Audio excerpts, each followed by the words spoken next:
हम मसल संकुचन की क्रिया विधि, जो कि इस चैप्टर का सबसे कंसेप्चुअल पोर्शन है, उसको खत्म करने वाले हैं। बेटा थोड़ा सा कंसंट्रेशन का लेवल बनाए रखना, क्योंकि ये चीज ऐसी थी कि एक बार हल्का सा दिमाग डाइवर्ट हुआ फिर आगे की कहानी समझ नहीं आएगी। अगर एक बार में समझ नहीं आए तो 2 बार 3 बार देखना, लेकिन समझना पक्का है। ठीक है मेरे दोस्तों, तो चलिए हम आज का सबसे खूबसूरत पोर्शन शुरू करते हैं इस चैप्टर का, जिसका नाम है पेशी संकुचन की क्रिया विधि। पेशी संकुचन की क्रिया विधि। आपको बता दूं बेटा कि इस पेशी संकुचन की क्रिया विधि जो है, इसके लिए सर्वाधिक मान्य सिद्धांत जो है, सर्वाधिक मान्य सिद्धांत जो है उसे अपन बोलते हैं सी-तंतु सिद्धांत या स्लाइडिंग फिलामेंट थ्योरी। तो जब भी बोले कि पेशी संकुचन को समझाने के लिए सर्वाधिक मान्य थ्योरी कौन सी है, तो आपका सीधा जवाब आएगा कि स्लाइडिंग फिलामेंट थ्योरी। तो मैंने बोला ये पेशी संकुचन को समझाने वाली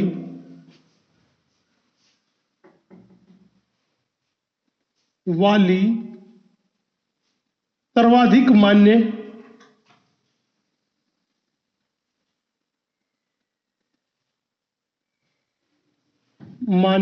थ्योरी है।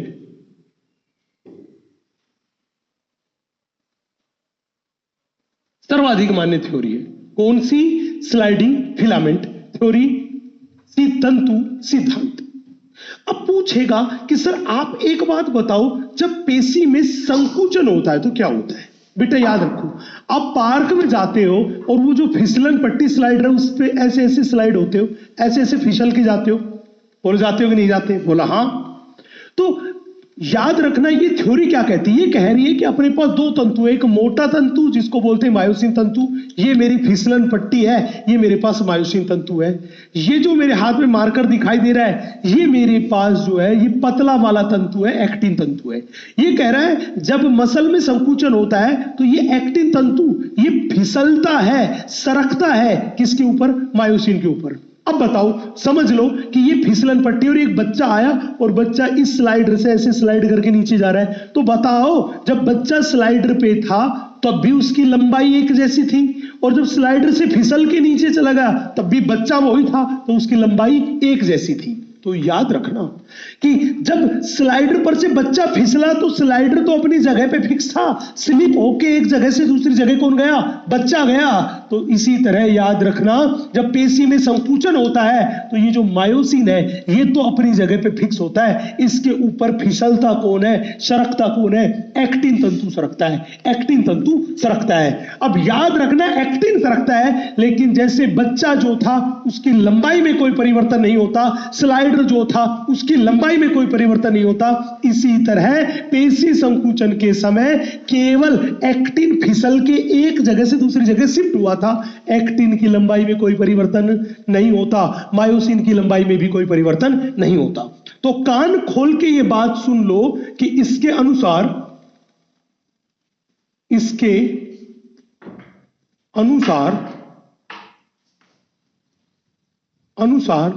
पेशीय संकुचन के दौरान, इसके अनुसार पेशी संकुचन के दौरान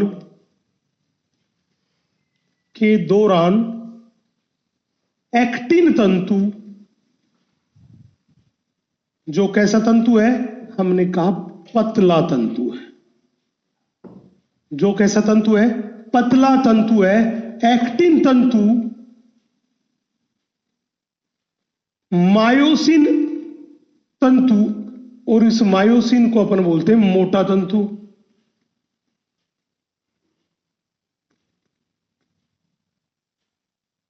पर फिसलता है।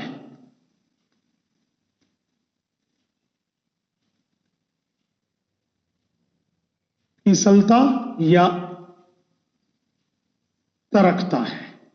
तो जब भी बोले कि जब पेशी में संकुचन होता है तो कौन सा तंतु अपनी जगह पे फिक्स रहता है, आप कहोगे कि मायोसिन फिक्स रहता है। उसके ऊपर कौन सा रखता है, हमने बोला एक्टिन तंतु मायोसिन पर फिसलता है, सरकता है। अब पूछेगा सर एक बात बताओ, जब मसल में संकुचन होगा तो पक्का हमारे केंद्रीय तंत्रिका तंत्र से, सेंट्रल नर्वस सिस्टम से कोई आवेग आना चाहिए। हमने कहा सेंट्रल नर्वस सिस्टम से मोटर दैट इज प्रेरक आवेग जो था वो मसल तक पहुंचता है, उसके बाद मसल में संकुचन प्रारंभ होता है। तो हमने क्या कहा,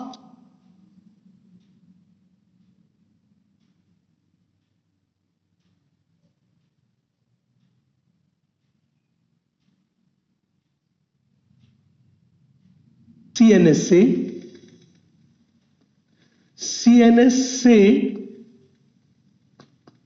प्रेरक आवेग, सीएनएस से प्रेरक आवेग, या मैंने कहा संकुचन का आवेग जो था वो किस तक आता है, पेशी कोशिका तक पहुंचता है। फिर पेशी कोशिका में प्रेरक आवेग, पेशी कोशिका में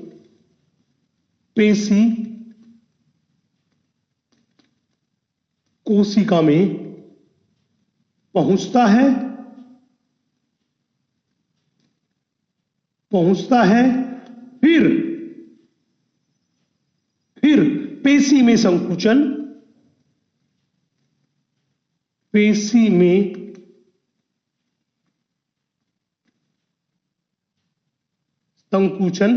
प्रारंभ होता है।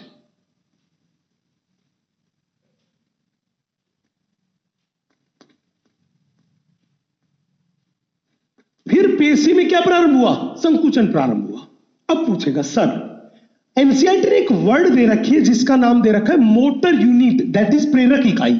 आप एक बात बताइए, मोटर यूनिट ये प्रेरक इकाई होती क्या है? बड़े ध्यान से देखना बेटा, एनसीईआरटी ने एक वर्ड दिया जिसको अपन ने बोला है मोटर यूनिट, जिसको हम बोलते हैं प्रेरक इकाई। हमने बोला जब भी कोई कहे कि ये मोटर यूनिट प्रेरक इकाई क्या है, बेटा मोटर यूनिट का निर्माण करने के लिए हमें चाहिए एक मोटर न्यूरॉन, एक प्रेरक न्यूरॉन। ये लीजिए, हमने बोला इसके लिए हमें क्या चाहिए, एक चाहिए मोटर न्यूरॉन, जिसको अपन बोलते हैं प्रेरक न्यूरॉन।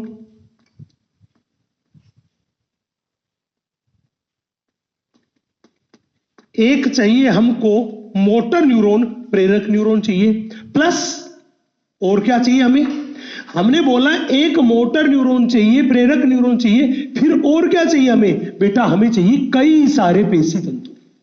हमने बोला हमें चाहिए कई सारे पेशी तंतु, कई सारे पेशी तंतु। तो कान खोल के सुन लेना कि एक मोटर यूनिट बनाने के लिए हमें क्या चाहिए, हमें एक मोटर न्यूरॉन और कई सारे पेशी तंतु जब मिलेंगे तो अपने पास क्या बनेगी, अपने पास बनेगी एक मोटर यूनिट। और इससे यह भी पता लग गया कि एक मोटर न्यूरॉन जो है वो संकुचन के आवेग कई सारी पेशी कोशिका, कई सारे पेशी तंतुओं तक लेकर जाता है। यह बात भी क्लियर हो गई।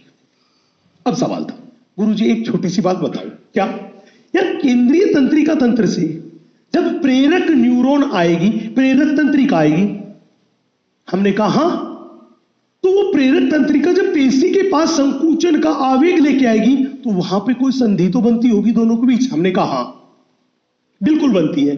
जैसे तुमने पढ़ा होगा 11वीं क्लास में कि दो तंत्रिकाओं के बीच एक संधि बनती है जिससे सूचना एक तंत्रिका से दूसरी तंत्रिका में जाती है, उसे बोलते हैं सिनेप्स। क्या बोलते हैं, सिनेप्स। जैसे दो तंत्रिकाओं के बीच सिनेप्स बनता है, इसी तरह एक पेशी कोशिका और एक तंत्रिका के बीच भी एक संधि बनती है जिसे बोलते हैं न्यूरो मस्कुलर जंक्शन। न्यूरो मतलब नर्वस सिस्टम का, मस्कुलर का मतलब मसल के बीच की संधि।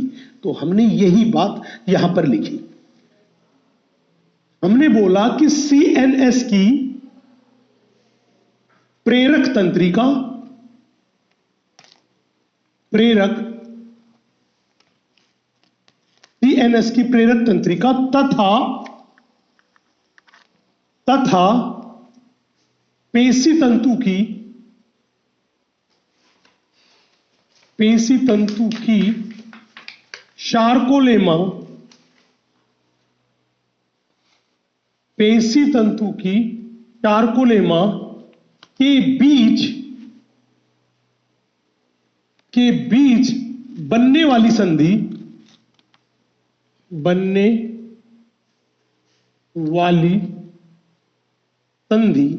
के बीच बनने वाली संधि क्या कहते हैं? उसे कहते हैं न्यूरोमस्कुलर जंक्शन। न्यूरोमस्कुलर जंक्शन उसे बोलते हैं न्यूरोमस्कुलर जंक्शन या मोटर एंड प्लेट कहते हैं। उसे कहते हैं बेटा न्यूरोमस्कुलर जंक्शन, या क्या बोलते हैं रे मेरे गोचू? उसे बोलते हैं मोटर एंड प्लेट। बड़े ध्यान से देख लो। अब सवाल सीधा है, सटीक है। सर हमने मान लिया कि केंद्रीय तंत्रिका तंत्र, आपने बोला यहां पे बिल्कुल सीधा सटीक वर्ड बोला कि केंद्रीय तंत्रिका तंत्र जो था, जब उससे प्रेरक आवेग आएगा और उस प्रेरक आवेग को लेके कौन आएगी? प्रेरक तंत्रिका लेके आएगी, तब मसल में संकुचन प्रारंभ होगा। हमने कहा हां बिल्कुल होगा। तो अब बताओ ना कि ये प्रेरक आवेग आया कहां, कौन सी संधि बनाई? हमने बोला न्यूरोमस्कुलर जंक्शन बनाया। तो आप बताओ ना फिर मसल में कौन कौन सी घटना घटी जिसके द्वारा संकुचन का आवेग मायोफाइब्रिल तक पहुंचा और मसल ने संकुचन किया। क्या क्रियाविधि थी पूरी? बड़े ध्यान से, बड़े इत्मीनान से देखना। मैं बहुत सरल शब्दों में ये बात आपको बताता हूं। बेटा मान लीजिए ये मेरे पास मसल है। अगर ये मसल है तो बड़े ध्यान से देखना, हमने मान लिया ये सफेद सफेद जो डॉट बना दिया आपके सामने, ये पूरा का पूरा भाग ये मेरे पास है सार्कोप्लाज्म। ये मेरे पास है सार्कोप्लाज्म। ये देखो ये पूरा का पूरा भाग मेरे पास सार्कोप्लाज्म है। बोला गुरुजी ठीक है। अब बड़े ध्यान से देखना, हमने पहले ही आपसे बोला था कि सार्कोप्लाज्म में पाए जाते हैं कई सारे पेशी तंतुक, जिन्हें बोलते हैं मायोफाइब्रिल पेशी तंतुक, या उन्हें बोलते हैं मायोफाइब्रिल।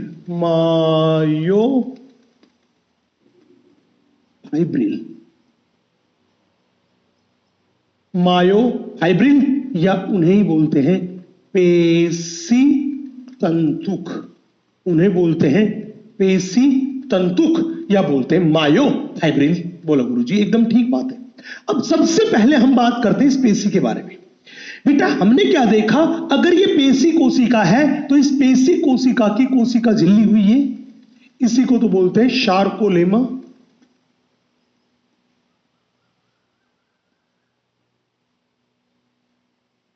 इसी को बोलते हैं शार्कोलेमा। बोला हां। यहां पे देखो ये कुंडलित भाग आपको दिखाई दे रहा है मेरे लाडले, ये कुंडलित भाग आपको दिखाई दे रहा है। ये जो कुंडलित भाग आपको दिखाई दे रहा है इसी को बोलते हैं मोटर एंड प्लेट। इसी को बोलते हैं मोटर एंड प्लेट। इस कुंडलित भाग को ही बोल के चलते हैं मोटर एंड प्लेट। याद करो हमने कहीं पे बात करी थी टी ट्यूब्यूल के बारे में। आप देखो ये जो संरचना मेरे पास है इसी को तो बोलते हैं टी ट्यूब्यूल्स। यहां पे देखो कैल्शियम आयन का संग्रहण करने वाली जो संरचना थी, उस कैल्शियम आयन के संग्रहण करने वाली संरचना ये रही। इस संरचना को बोलते हैं सार्कोप्लाज्मिक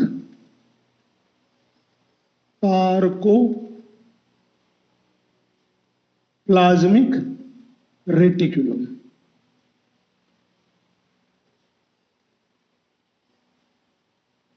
इसी को बोलते हैं सार्कोप्लाज्मिक रेटिकुलम। Sarcoplasmic reticulum. बोला गुरुजी ठीक है। अब बड़े ध्यान से, बड़े इत्मीनान से देखना बच्चे, यहां पर आपको ये जो दिखाई दे रही है ये एक तंत्रिका है। बेटा ये वो तंत्रिका है जो सीएनएस से संकुचन के आवेग लेके आती है, और ऐसी तंत्रिका जो केंद्रीय तंत्रिका तंत्र से संकुचन के आवेग लेके आती है उसे बोलते हैं प्रेरक तंत्रिका, दैट इज मोटर न्यूरॉन। ये मेरे पास है प्रेरक तंत्रिका। इस प्रेरक तंत्रिका को ही अपन बोल के चलते हैं मोटर न्यूरॉन।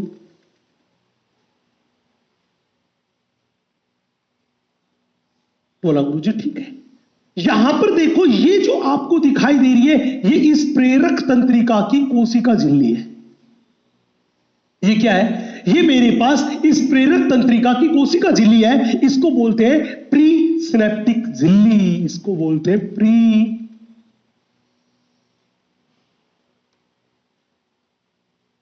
सिनेप्टिक झिल्ली, इसको बोलते हैं प्री सिनेप्टिक झिल्ली। अब देखो मेरे दोस्त, इस प्री सिनेप्टिक झिल्ली के अंदर आपको ये पीले रंग की छोटी छोटी छोटी छोटी छोटी छोटी पुटिकाएं दिखाई दे रही है। ये छोटी छोटी वेसिकल्स दिखाई दे रही है, इन्हें बोलते हैं सिनेप्टिक पुटिका।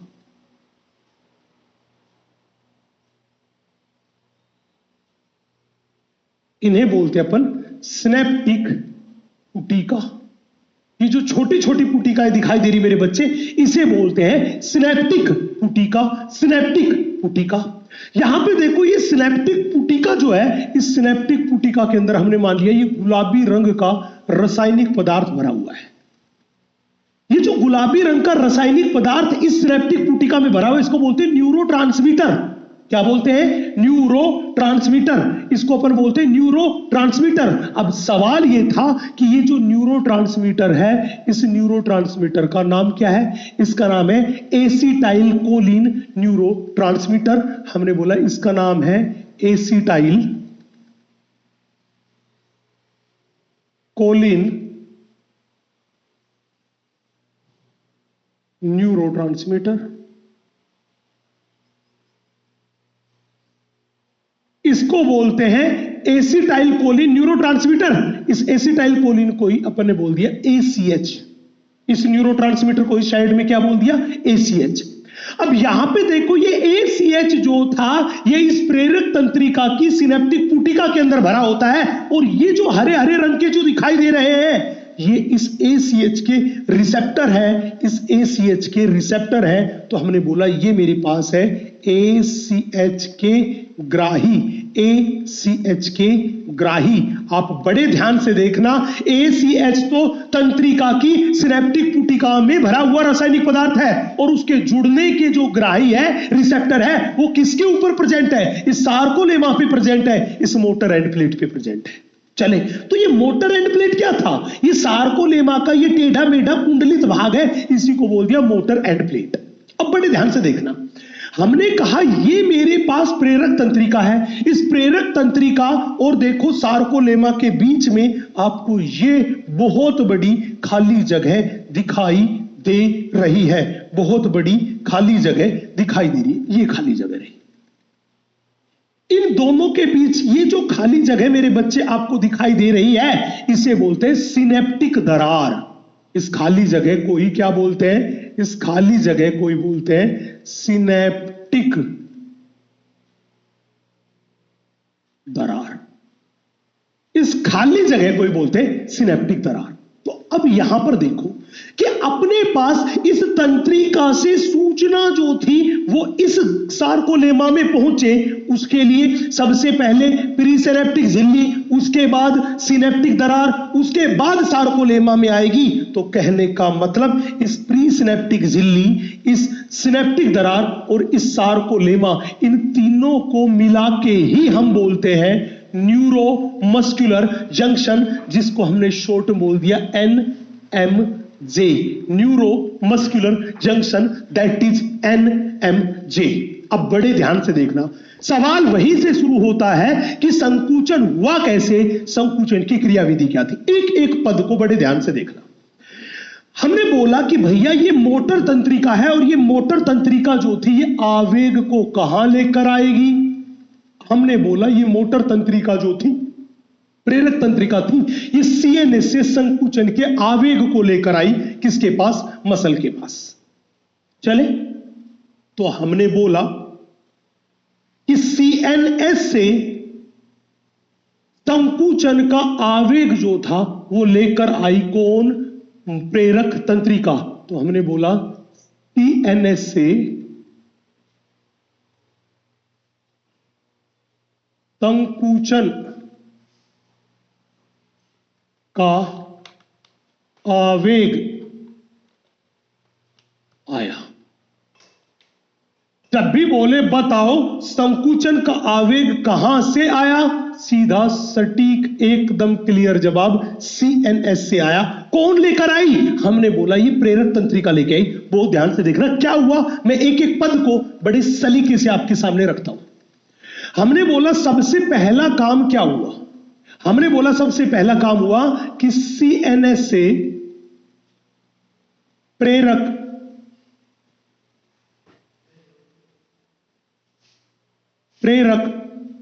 तंत्रिका संकुचन का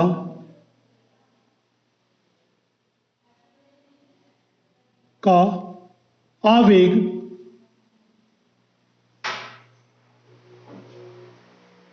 लेकर आती है।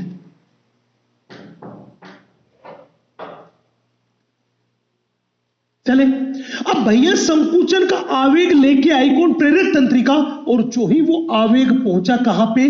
प्रेरक तंत्रिका के सिरे पर जाकर जो ही आवेग प्रेरक तंत्रिका के कहां पहुंचा? सिरे पर पहुंचा। तुरंत के तुरंत ये पुटिका जो थी, इन पुटिकाओं में से क्या हुआ? एसिटाइल कोलिन जो था वो सिनेप्टिक दरार में मुक्त हुआ। कहां मुक्त हुआ? इस सिनेप्टिक दरार में मुक्त हुआ। जो ही आवेग यहां पर पहुंचा, आवेग के पहुंचते ही ये जो पुटिकाएं थी, इन पुटिकाओं से क्या हुआ? ये पुटिकाएं जो थी, इन पुटिकाओं से ये एसिटाइल कोलिन नाम का जो न्यूरोट्रांसमीटर था, ये एसिटाइल कोलिन नाम का जो न्यूरोट्रांसमीटर था, ये कहां मुक्त हुआ? हमने बोला ये इस सिनेप्टिक दरार में मुक्त हुआ। इस सिनेप्टिक दरार में मुक्त हुआ कौन? ये ACH, ये इस सिनेप्टिक दरार में मुक्त हुआ। तो हमने बोला सीएनएस से प्रेरक तंत्रिका क्या लेके आई? संकुचन का आवेग लेके आई। आवेग जो ही प्रेरक तंत्रिका के अंतिम भाग में पहुंचा, सिनेप्टिक पुटिका से एसिटाइल कोलिन जो था वो सिनेप्टिक दरार में मुक्त हुआ। तो दूसरा स्टेप था, जो ही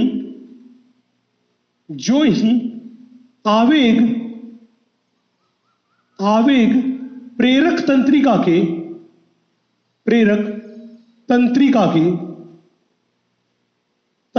के तीरों पर पहुंचता है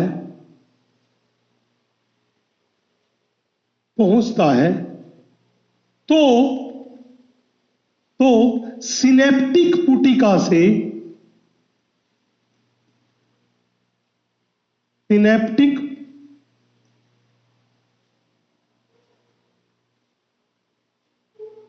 पुटिका से ACH को सिनेप्टिक दरार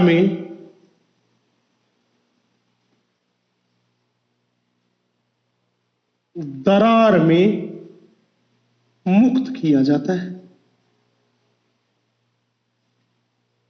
मुक्त किया जाता है। तो हमने बोला वो कहां मुक्त हुआ? हमने बोला इस सिनेप्टिक दरार में मुक्त हुआ। और सिनेप्टिक दरार में आके इसने क्या काम किया? ये ACH जो था ये सार्कोलेमा पर उपस्थित ग्राही से जुड़ जाता है। फिर क्या काम किया? ACH सार्कोलेमा पर उपस्थित ग्राही से क्या हो गया? जुड़ गया। और जो ही इस ग्राही से जुड़ेगा, सक्रिय विभव उत्पन्न हो जाएगा। किसमें? सार्कोलेमा में। तो हमने बोला फिर क्या हुआ? हमने कहा कि ACH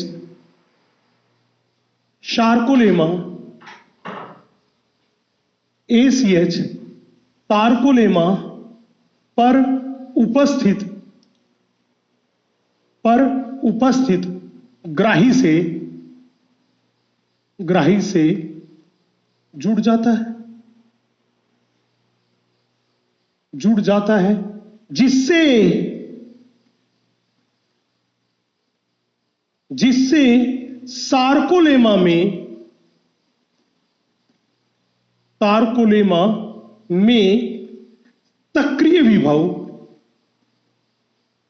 सक्रिय विभव उत्पन्न होता है।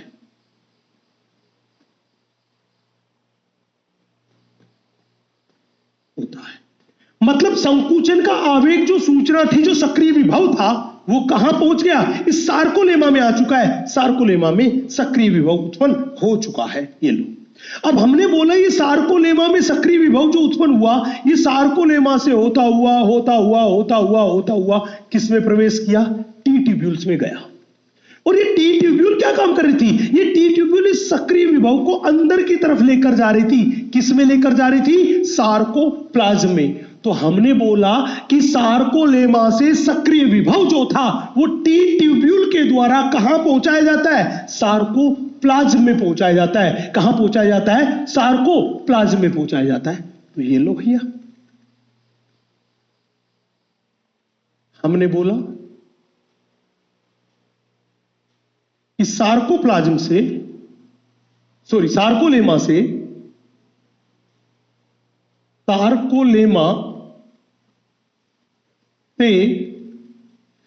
सक्रिय विभव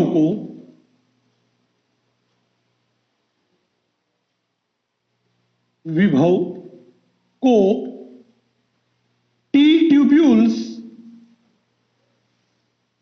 के द्वारा सार्कोप्लाज्म में पहुंचाया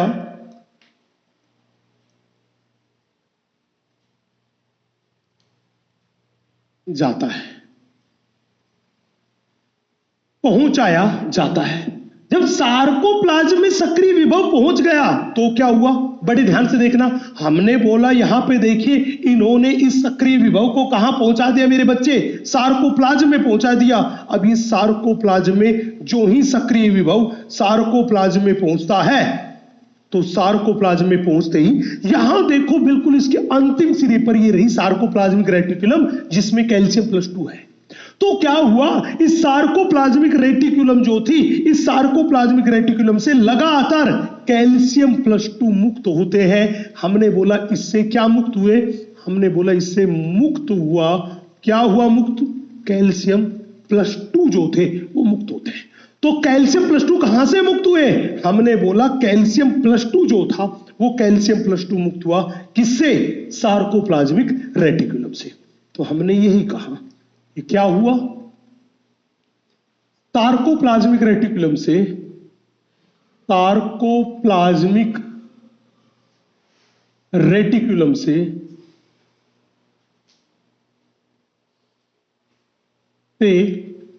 कैल्शियम +2 मुक्त होते हैं। हमने बोला क्या मुक्त हुए? सार्कोप्लाज्मिक रेटिकुलम से कैल्शियम +2 यहां पे क्या हुआ? मुक्त हुआ। अब सवाल था कि सर ये कैल्शियम +2 यहां से मुक्त हो गया तो क्या हुआ? बेटा आपने पिछले लेक्चर में पढ़ा था कि ट्रोपोनिन की टीपीसी यूनिट जो है वहां पे कैल्शियम आयन जुड़ते हैं। और आपने पढ़ा था कि ट्रोपोनिन की टीपीआई जो यूनिट थी वो क्या काम करती है? वो एक्टिन प्रोटीन पर उपस्थित मायोसिन बंधन स्थल, जो सक्रिय स्थल है, उसको ढके होती है। बोला हाँ। तो क्या हुआ? हमने बोला ये कैल्शियम मुक्त हुए और ये ट्रोपोनिन की टीपीसी सब यूनिट से जुड़ते हैं। तो हमने बोला कैल्शियम +2 ट्रोपोनिन की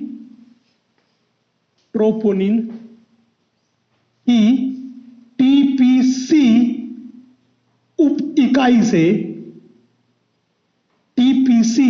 इकाई से जुड़ते हैं। अब बताओ, अगर कैल्शियम +2 आयन जो था वो ट्रोपोनिन की टीपीसी सब यूनिट से जुड़ गया तो फिर क्या होगा? हमने बोला अपने पास जो एक्टिन कॉम्प्लेक्स था उस एक्टिन कॉम्प्लेक्स में कितने प्रकार की प्रोटीन दिखाई दे रही थी? 3 प्रकार की। पहला तो अपने पास एक्टिन, दैट इज एफ एक्टिन फॉर्म में थी। दूसरी अपने पास ट्रोपोनिन, और तीसरी अपने पास है ट्रोपोमायोसिन। इस एक्टिन कॉम्प्लेक्स में क्या आते हैं? इसमें इसके विन्यास में परिवर्तन आता है। तो हमने बोला जो ही ये इससे जुड़ा तो क्या हुआ? हमने बोला एक्टिन कॉम्प्लेक्स के विन्यास में परिवर्तन आता है। तो हमने बोला एक्टिन कॉम्प्लेक्स के विन्यास में परिवर्तन होता है। हमने बोला एक्टिन कॉम्प्लेक्स जो है उसके विन्यास में क्या होता है? परिवर्तन। और जो ही विन्यास में परिवर्तन होगा तो एक्टिन पे उपस्थित मायोसिन साइट जो पहले क्या हुई थी? ढकी हुई थी। एक्टिन पे उपस्थित मायोसिन साइट जो पहले क्या हुई थी बेटा? ढकी हुई थी, बंद थी, वो क्या हो जाएगी? खुल जाएगी। तो हमने बोला इसके परिणाम स्वरूप क्या हुआ? हमने बोला परिणाम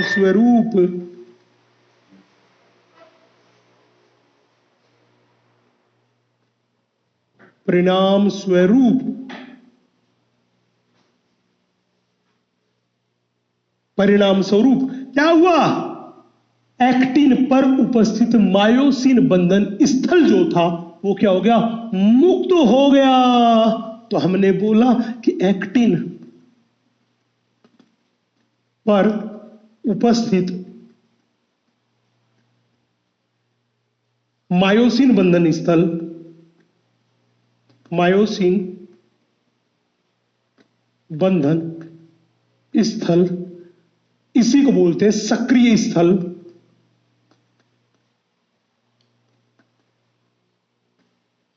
स्थल मुक्त हो जाता है।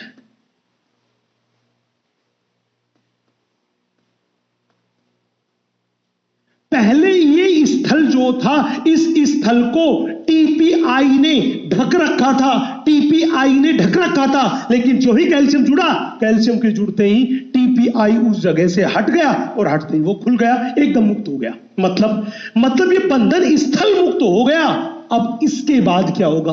अब इसके बाद तो मायोसिन यहां पे जुड़ेगा। तो अब सवाल था कि सर मायोसिन कैसे जुड़ेगा और जुड़ के क्या परिवर्तन लेके आएगा? सबसे इंपॉर्टेंट बात यही है। अब इस बात को मैं बताऊं उससे पहले हम इन पदों को बिल्कुल सलीके से एक एक करके नोट कर लेते हैं कि पद कौन से हैं। सबसे पहला काम ये हुआ, उसके बाद दूसरा काम ये हुआ, उसके बाद तीसरा काम ये हुआ, बिल्कुल स्टेप बाय स्टेप। चौथे नंबर पे ये हुआ, पांचवें नंबर पे ये हुआ, छठे नंबर पे ये हुआ, सातवें नंबर पे ये हुआ, आठवें नंबर पे ये हुआ। बोला यस सर। अब क्या हुआ बेटा? इतना काम होने के बाद क्या हुआ? इतना काम होने के बाद ये एनसीईआरटी माता ने डायग्राम दे रखा है। कहानी इसी डायग्राम की है, यही कहानी है। बड़े ध्यान से, बड़े इत्मीनान से देखिएगा। हमने कहा कि मेरे भाई ये प्रोटीन कोई और नहीं, ये मेरे पास जो प्रोटीन है ये कोई और नहीं, ये मेरे पास है मायोसिन। ये मेरे पास कौन सी प्रोटीन है? मायोसिन। ये ऊपर ये जो दिखाई दे रही है ये कुछ और नहीं, ये मेरे पास है एक्टिन। ये मेरे पास कौन सी है? एक्टिन। अब यहां पे आप बड़े ध्यान से, बड़े इत्मीनान से देख सकते हैं कि एक्टिन और मायोसिन अलग अलग है। और मायोसिन जो था उसके सिर पर, बिल्कुल सिर पर एटीपी जुड़ा हुआ है। क्या जुड़ा हुआ है? एटीपी जुड़ा हुआ है। मतलब ये कौन सी अवस्था आ गई? हमने बोला भाई साहब ये जो दिखाई दे रही है ये रिलैक्स अवस्था है। ये कौन सी अवस्था है? हमने बोला भाई साहब ये मेरे पास है रिलैक्स अवस्था। ये जो अवस्था है ये रिलैक्स अवस्था है। बोला सर ठीक है। हुआ क्या गुरुजी ये बताओ?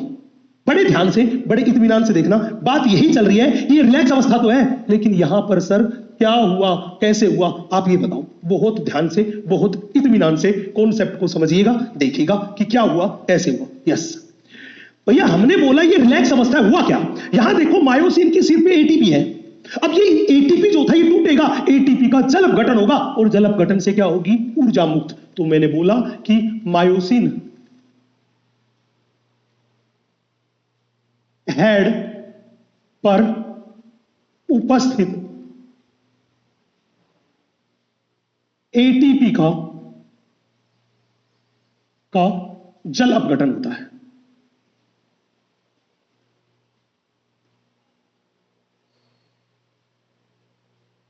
हमने बोला कि मायोसिन के हेड पे ये एटीपी था, इसका क्या हुआ बेटा, जल अपघटन हुआ। और आप ध्यान से देखना, जब एटीपी का जल अपघटन हुआ तो इसमें बॉन्ड टूटा और ये किसमें बदला, एटीपी एंड फोस्फोरस में। एटीपी एडिनोसिन ट्राइफॉस्फेट जो था वो किसमें बदला, एडीपी में, एंड किसमें बदला, P4 फॉस्फेट में बदला। बोला गुरुजी ठीक है। उसके बाद क्या हुआ बेटा, जो ही जल अपघटन हुआ मतलब एटीपी टूटेगा, तो एटीपी तो शरीर की ऊर्जा की करेंसी है, ऊर्जा की मुद्रा है। कोशिकाओं को काम करने के लिए ऊर्जा चाहिए, वो किस फॉर्म में मिलेगी, एटीपी की फॉर्म में। तो एटीपी टूटा, तो एटीपी के टूटने से जो ऊर्जा मुक्त हुई, मायोसिन ने वो उस ऊर्जा का उपयोग किया और उपयोग करके मायोसिन का ये जो सिर था, ये एक्टिन की जो एक्टिव साइट अभी खुली थी, एक्टिन के जो सक्रिय स्थल थे उनसे जुड़ जाता है। तो मैंने बोला कि बड़े ध्यान से, बड़े इत्मीनान से देखिएगा कि उसके बाद क्या हुआ। हमने बोला, वो पूछ रहा है कि बताओ इसके बाद क्या हुआ। बड़े ध्यान से, बड़े इत्मीनान से देखिएगा भाई साहब, इसके बाद क्या हुआ। हमने बोला कि इस जल अपघटन से जो ऊर्जा मुक्त हुई थी, एटीपी के जल अपघटन से जो ऊर्जा मुक्त होती है, उसका उपयोग करके मायोसिन का सिर जो था वो एक्टिन के सक्रिय स्थल से जुड़ जाता है। तो हमने बोला कि एटीपी के टूटने से जो ऊर्जा मुक्त हुई उसका उपयोग करके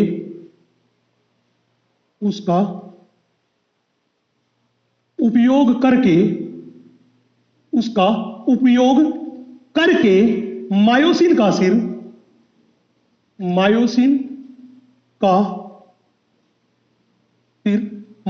सिर कहां जुड़ गया। हमने बोला मायोसिन का जो सिर है वो कहां जुड़ गया। हमने बोला मायोसिन का सिर एक्टिन के सक्रिय स्थल से जुड़ जाता है। मायोसिन का सिर एक्टिन के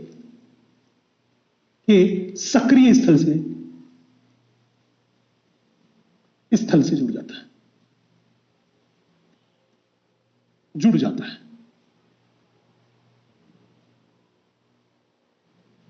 अब भाई आप क्लियरली देख सकते हो कि ये मायोसिन का सिर था और ये मायोसिन का सिर यहां पे एक्टिन प्रोटीन के सक्रिय स्थल से जुड़ गया कि नहीं जुड़ गया। बोला हाँ, उस ऊर्जा का उपयोग किया और जुड़ गया ऐसे। और जो ही ये जुड़ गया, हमने बोला जो ही ये जुड़ा ऐसे, हमने बोला ये ऐसे जुड़ा, तो जुड़ने की वजह से देखो इन दोनों के बीच ये तिरछा ब्रिज बन गया, इसे बोलते हैं क्रॉस ब्रिज। तो हमने बोला क्या हुआ, हमने बोला इसके फलस्वरूप क्रॉस ब्रिज का निर्माण हुआ।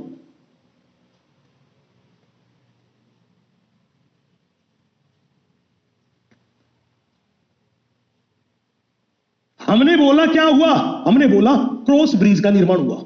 मतलब यह था कि अगर मसल में संकुचन करना है तो क्रॉस ब्रिज बनना बहुत बहुत जरूरी है। अगर क्रॉस ब्रिज नहीं बनेगा तो मसल में संकुचन नहीं हो सकता। अब सवाल था सर क्रॉस ब्रिज का निर्माण तो हो गया, तो ये जो कहानी है किसको रिप्रेजेंट कर रही है, क्रॉस ब्रिज के निर्माण को रिप्रेजेंट कर रही है। अब क्रॉस ब्रिज के निर्माण के बाद क्या हुआ, अब बाद की कहानी सुनाओ भैया। देखो बड़े ध्यान से, बड़े इत्मीनान से देखो। हमने बोला क्रॉस ब्रिज के निर्माण की कहानी बड़े ध्यान से, बड़े इत्मीनान से देखो। अब यहां पे देख रहे हैं कि मायोसिन का सिर तो जुड़ गया, लेकिन अभी भी एडीपी तथा फॉस्फेट जो था वो यहीं पे जुड़ा हुआ है। बोला हाँ जुड़ा हुआ है। तो अब क्या हुआ, अब हमने बोला कि ये एडीपी एंड फॉस्फेट जो थे ये मायोसिन के सिर से मुक्त होते हैं और इनके मुक्त होने के कारण यहां पर पावर स्ट्रोक उत्पन्न होता है। क्या उत्पन्न होता है, पावर स्ट्रोक उत्पन्न होता है। क्यों, क्योंकि एडीपी तथा वो इनऑर्गेनिक फॉस्फेट जो था वो मायोसिन के सिर से मुक्त होते हैं, जिसके कारण क्या उत्पन्न होता है, पावर स्ट्रोक उत्पन्न होता है। तो बड़े ध्यान से देखना क्या हुआ बेटा, यहां से इस मायोसिन के सिर से हमने बोला क्या हुआ, हमने बोला ये मायोसिन का सिर जो था उससे एडीपी एंड इनऑर्गेनिक फॉस्फेट मुक्त होते हैं। तो हमने यही लिखा कि मायोसिन के सिर से एडीपी तथा इनऑर्गेनिक फॉस्फेट, पीआई का मतलब इनऑर्गेनिक फॉस्फेट जो कि एक था, मुक्त होते हैं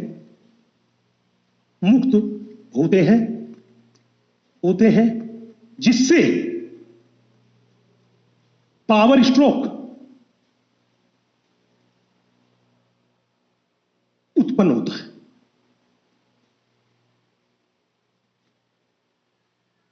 जिससे क्या उत्पन्न होता है? हमने बोला जिससे पावर स्ट्रोक उत्पन्न होता है, पावर स्ट्रोक उत्पन्न होता है। बेटा वो पावर स्ट्रोक जो था, उस पावर स्ट्रोक के कारण क्या करता है, ये मायोसिन का सिर जो था ये घूमता है। ये मायोसिन का सिर क्या हुआ, इसने घूर्णन किया या इसने मैंने क्या किया, खींचा, खींचता है किसको, एक्टिन को पकड़ के खींचता है। मायोसिन का सिर जो था वो घूर्णन करता है या एक्टिन को पकड़ के खींचता है, किधर, सेंट्रोमियर के मध्य की तरफ पकड़ के खींचता है, सेंट्रोमियर के केंद्र की तरफ या मध्य की तरफ पकड़ के खींचता है। यस, चले तो हमने बोला इसके बाद क्या हुआ, हमने कहा कि पावर स्ट्रोक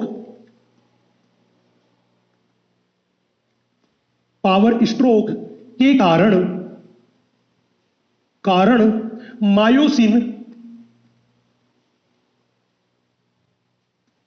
मायोसिन के सिर का घूर्णन होता है।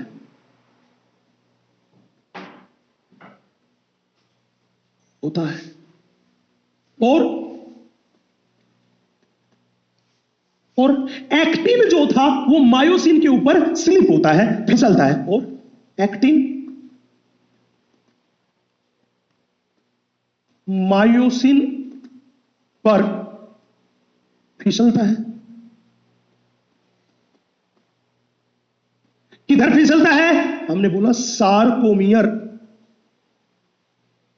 के केंद्र की तरफ। वो फिसलता है, किधर फिसलता है, हमने बोला सार्कोमियर के केंद्र की तरफ फिसलता है। बेटा जब ये सार्कोमियर के केंद्र की तरफ फिसलेगा, इसी को तो बोलते हैं पेशी संकुचन। मतलब ये यहां पे जो दिखा रहा है वो किसको दिखा रहा है, ये यहां पे पेशी संकुचन को दिखा रहा है, पेशी संकुचन को दिखा रहा है। अब सवाल था, बोला गुरुजी एक बात बताओ, ये दोनों जुड़े हुए, खींच लिया इसने तो पेशी में संकुचन हो गया। हमने कहा भाई पेशी में संकुचन हो गया। अगर ये पेशी कहे कि भैया हमें संकुचन नहीं करना, हमें तो रिलैक्स होना है, तो पेशी रिलैक्स अवस्था में कैसे जाएगी? बेटा जब हमने मायोसिन से कहा कि भैया मसल को रिलैक्स करना है, तो मायोसिन बोली कि संकुचन कराने में मैंने एटीपी खर्च किया, देखो तो मुझे मेरा एटीपी लौटा दो, रिलैक्स हो जाएगा। मतलब यह था कि अगर यहां पर मायोसिन के हेड पर एक नया एटीपी जोड़ दिया जाए, तो ये जो क्रॉस ब्रिज बना हुआ था जिसकी वजह से पेशी में संकुचन हुआ था, ये क्रॉस ब्रिज टूट जाता है। यस, तो कहानी क्या हुई? बोलो कहानी बहुत सीधी थी, सटीक थी। कहानी बहुत सीधी थी, सटीक थी। क्या कहानी थी कि मायोसिन के सिर पर नया एटीपी जुड़ता है जिससे क्रॉस ब्रिज टूट जाता है। जिससे क्या होगा, क्रॉस ब्रिज टूट जाता है। अब मेरे को बताओ, अगर क्रॉस ब्रिज टूट गया तो एक्टिन और मायोसिन एक दूसरे से हो गए अलग अलग, एक दूसरे से अलग अलग हो गए। फिर वो गाना आ गया, सायरा तू तो बदला नहीं, बस हालात ही बदल गए हैं ना। वो सायराना वाला गाना है ना, वो वाला आ गया, सायरा तू तो बदला नहीं, बस हालात ही बदले हैं। वही हालत हो गई कि भाई साहब हालात बदल गए, एक नया एटीपी आ गया, और नया एटीपी आते ही एक्टिन और मायोसिन दोनों एक दूसरे से क्या हो गए, अलग अलग। मतलब जब दोनों जुड़ गए थे तो हमने बोला था क्रॉस ब्रिज का निर्माण हुआ था। अगर ये दोनों अलग अलग हो गए तो क्रॉस ब्रिज टूट गया। तो ध्यान रखना, जब भी बोले कि मसल संकुचन के लिए तो एटीपी खर्च करना पड़ेगा, और जो ही मायोसिन के हेड पर नया एटीपी जुड़ेगा तो क्रॉस ब्रिज जो था वो टूट जाएगा। इस बात को याद कर लेना। अब सवाल था सर इसकी नंबरिंग कैसे करें? देखो यहां पर हमने नंबरिंग कर ली थी, कितने तक, 8 तक की नंबरिंग हमारी हो चुकी थी। हम उससे आगे की कहानी सुनाते हैं। इसको काउंट कीजिए आप 9 में, इसको काउंट कीजिए आप 10 में, इसको काउंट कीजिए आप 11 में, इसको काउंट कीजिए आप 12 में, इसको काउंट कीजिए आप 13 में। बस मसल का संकुचन हो गया। बिल्कुल ये स्टेप बाय स्टेप घटना है। एनसीईआरटी माता ने केवल ये डायग्राम बना के दे रखा है, और ये डायग्राम जो था ये बहुत ही कंसेप्चुअल पोर्शन है। बस कंसंट्रेशन का लेवल एकदम बढ़िया बना के और फिर इसको लर्न करना है। इस चैप्टर का सबसे मुश्किल पोर्शन यही था, मसल संकुचन की क्रियाविधि, और उस पूरी क्रियाविधि को मैंने एक एक स्टेप बना बना के लिख दिया है। अब कोई गड़बड़ घोटाला नहीं चाहिए। बोला गुरुजी ठीक है, लेकिन सर एक छोटी सी बात बता दो। हमने बोला तू पूछ रहे। बोला गुरुजी अगर कोई हमसे एक सवाल कर ले। हमने क्या क्या? बोला कोई कहे कि मसल में रिलैक्सेशन कैसे होता है, तो कहानी को उल्टी कर दो। संकुचन करवाने के लिए सीएनएसए मोटर तंत्रिका आवेग लेके आई थी, हमने मोटर तंत्रिका से कह दिया आवेग भेजना बंद करो, हम आपकी हड्डियां तोड़ेंगे, वो तोड़ेंगे अगले लेक्चर में। तब तक के लिए आप सभी खुश रहें, सुरक्षित रहें, और हां आपका जो टेस्ट होने वाला है उस टेस्ट। अच्छा चलता हूं, दुआओं में याद रखना।